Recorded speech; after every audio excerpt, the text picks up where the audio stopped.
भारत में हिंदुत्व फाशिज्म का असल चेहरा एक बार फिर बेनकाब हो चुका। बीजेपी के रहनुमा शुवेंदु अधिकारी का हालिया बयान न सिर्फ नफरत की इंतहा को जाहिर करता है, बल्कि मुसलमानों के खिलाफ तशद्दुद और भारत में मुसलमानों की शनाख्त खत्म करने के मुतरादिफ करार दिया जा रहा है। ये वो भारत है जो दुनिया के सामने खुद को जमहूरियत का अलंबरदार कहता है, मगर अंदरूनी खाना अकलियतों के लिए एक खौफनाक जेल बनता जा रहा है। कोलकाता में बांग्लादेश के डिप्टी हाई कमीशन के बाहर शुवेंदु अधिकारी ने ऐसा जहरीला बयान दिया जिसने सियासी और समाजी हलकों में शदीद हलचल मचा दी। बीजेपी रहनुमा ने कहा कि जैसे सिहोनी रियासत ने गजा में कार्रवाई करके सबक सिखाया, वैसे ही भारत को भी इसी तर्ज पर कदम उठाना चाहिए। इस बयान को भारत में खुलेआम मुसलमानों के खिलाफ तशद्दुद की तरगीब करार दिया जा रहा है। भारतीय जरीदे द हिंदू के अकॉर्डिंग तृणमूल कांग्रेस ने इस बयान को बरहना नफरत अंगेज तकरीर करार देते हुए कहा कि ये मुसलमानों की शनाख्त खत्म करने की खुली कॉल है। सियासी हलकों में यह सवाल जोर पकड़ रहा है कि अगर यही नफरत अंगेज जबान हुकूमती जमात के रहनुमाओं से निकले तो आम इंतहा पसंद अनासर को कौन रोकेगा। रिपोर्ट के मुताबिक पहलगाम हमले के बाद महज 10 दिनों में मुसलमानों के खिलाफ नफरत अंगेज तकरीर के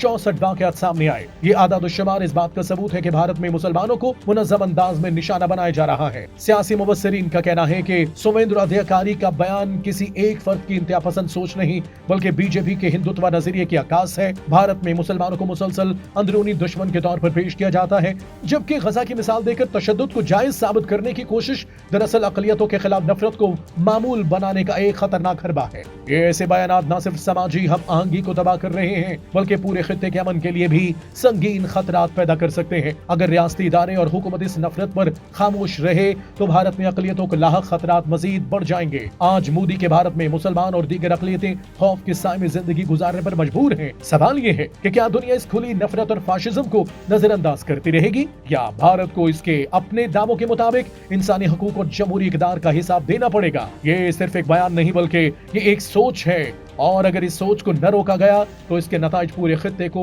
भुगतना पड़ सकते हैं।